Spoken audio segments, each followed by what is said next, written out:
LP23 ini bukan OPD Kabupaten Kupang. Dia bukan dinas terkait.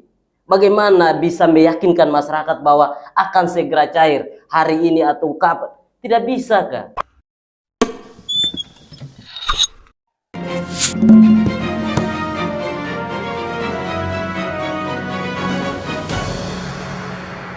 Ada satu hal lagi yang kemudian hari ini kemudian muncul di permukaan. Ada satu klaster baru dalam ketika kita bicara soal hak penerima dana seroja ini. Ada kemudian muncul yang namanya penyintas, dan problematika soal penyintas ini dia cukup menarik atensi publik terkait dengan hal ini, karena kita tahu banyak di Kabupaten Kupang termasuk salah satu kabupaten yang banyak dihuni oleh penyintas itu. Nah, ini dana dari negara yang kemudian waktu penyalurannya ditujukan dengan metode by name by address. Nah, kemudian ada muncul satu klaster baru soal penyintas. Kira-kira hari ini sejauh apa sih problem itu dalam penyaluran dana seroja ini, dan kenapa akhir-akhir ini baru kemudian bisa muncul? Jadi ini pertanyaan yang menurut saya perlu dipahami betul oleh publik, bahwa ini sebenarnya lucunya di mana? Karena ada sebuah konspirasi yang kemudian mengarah pada proses penyaluran dana seroja ini. Awalnya ditargetkan jadi Pak Vicky, dana penyintas itu ada 5.684 kepala keluarga. Bayangkan kalau pemerintah daerah Kabupaten Kupang saat melakukan verifikasi di lapangan tidak sempat menemukan data ini. Karena penyintas itu diartikan bahwa data-data yang tidak sempat terdata ketika proses pendataan awal.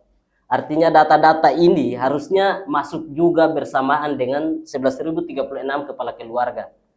Bayangkan pemerintah sampai lupa ada 5.684 kepala keluarga. Tetapi yang menjadi aneh adalah penyintas ini muncul setelah 1 tahun atau 2 tahun itu. Ketika muncul itu karena pemerintah sudah tahu bahwa akan ada dana sisa, dana lebih. Karena tadi 11.036 KK itu dananya 229,9 miliar. Itu kalau dibagi Pak Vicky, kita pernah hitung pakai kalkulator, itu 0 rupiah. Jadi sudah betul-betul by name by address, sudah betul-betul berdasarkan nama dan alamat serta per kategori kerusakan. Tidak lebih 1.000. Tetapi ketika sudah terjadi perubahan kategori, maka muncullah penyintas ini dengan dasar pikir bahwa nama-nama yang muncul ini akan mendapatkan sisa uang. Nah, sisa uang itu ada 51 miliar. Jadi dari perubahan kategori itu akhirnya uang lebih 51 miliar. Target pemerintah daerah Kabupaten Kupang adalah memberikan anggaran ini kepada penyintas. Akhirnya bukalah ruang untuk mendata penyintas. Nah, ini sudah berjalan berapa tahun. Artinya data-data tidak akan akurat, tidak akan valid. Jadi 5.684 kepala keluarga. Yang menjadi atensi publik ketika ada oknum-oknum, saya anggap oknum karena ini LSM yang kemudian melibatkan diri, bagi saya melibatkan diri untuk bagaimana melihat persoalan penyintas ini.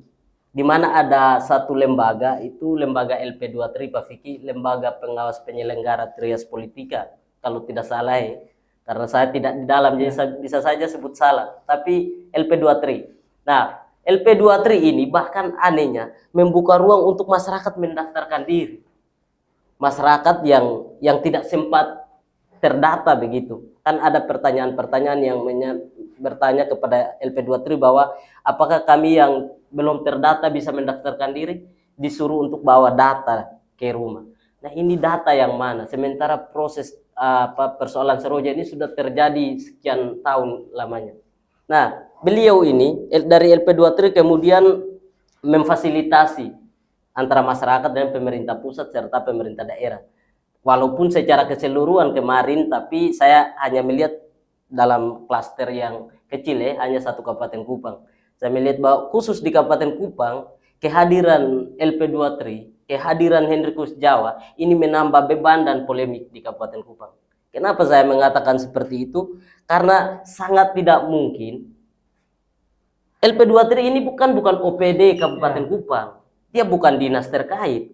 Bagaimana bisa meyakinkan masyarakat bahwa akan segera cair hari ini atau kapan? Tidak bisa, Kak.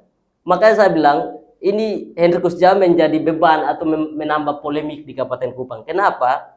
Karena harusnya apa yang disampaikan kepada pemerintah pusat itu harus berkoordinasi dengan pemerintah daerah Kabupaten Kupang. Karena kemarin beliau ke pusat untuk bertemu dengan BNPB, kemudian membawa data, katanya data dari BNPB pusat. Datang sampai di daerah, ini pernyataan yang keluar ini berbeda. Kalau BPBD provinsi mengatakan bahwa penyintas sudah ditutup. Bayangkan, ini yang bicara nih badan resmi, kepala BPBD. Kemudian Hendrikus Jawa menyampaikan kepada publik bahwa akan segera menerima. Ini tidak masuk akal, tidak masuk logika, dan menurut saya ini menambah polemik. Ya, semoga saja ini kita berada dalam negara hukum bisa dipertanggungjawabkan. Ya, jadi kalau kita mencermati ceritanya, jadi posisi LP23 di sini seperti calo. Bisa dikatakan seperti calo karena membuka ruang untuk masyarakat mendaftar. Harusnya kan meminta data-data dari pemerintah untuk diperjuangkan. Kemudian kan ditambah lagi dengan memberikan harapan-harapan ke masyarakat bahwa bisa menjembatani antara kepentingan masyarakat dengan hak yang harus mereka dapat. Kemudian terhadap hal itu, apakah langkah selanjutnya dari Bung Mel maka seperti apa? Ya, kami tentu saja terus berjuang, tapi kami tidak dalam konteks bagaimana bisa memberikan dana itu kepada masyarakat, tetapi kami dalam konteks mendesak pemerintah untuk menjawab keresahan-keresahan itu. Kami tidak punya kapasitas untuk menjanjikan masyarakat bahwa akan mendapatkan, tetapi kami menganggap bahwa ini adalah sebuah persoalan serius yang harus ada pertanggungjawaban dari pemerintah. Baik, jadi mungkin yang terakhir terkait soal harapan dari Bung Mel dan teman-teman ketika kita tahu bahwa berkas perkara mengenai penyaluran dana Trojak ini sudah ada di Polda Nusa Tenggara Timur. Jadi mungkin harapan dari Bung Mel dan teman-teman seperti apa? Ya, baik, terima kasih Pak Vicky. Ini kita sudah ada di penghujung diskusi penghujung diskusi, tetapi sekali lagi bahwa persoalan Seroja kini telah menjadi polemik. Namun tidak terlepas juga ini kita ada dalam momen pilkada dan akhirnya isu ini menjadi isu politik. Tetapi saya pastikan bahwa siapapun bupati setelah pilkada kami tetap menganggap persoalan Seroja adalah persoalan masyarakat dan kami akan terus meminta pertanggungjawaban pemerintah. Ini urusan pemerintah, bukan urusan pilkada atau calon tertentu. Sekian dan terima kasih Pak. Baik, akhirnya bahwa problem Seroja adalah persoalan kemanusiaan dan tidak ada sangkut pautannya dengan politik, dan untuk itu bahwa komitmen dari Bung Mel bersama rekan-rekan aktivisnya bahwa tetap mengkawal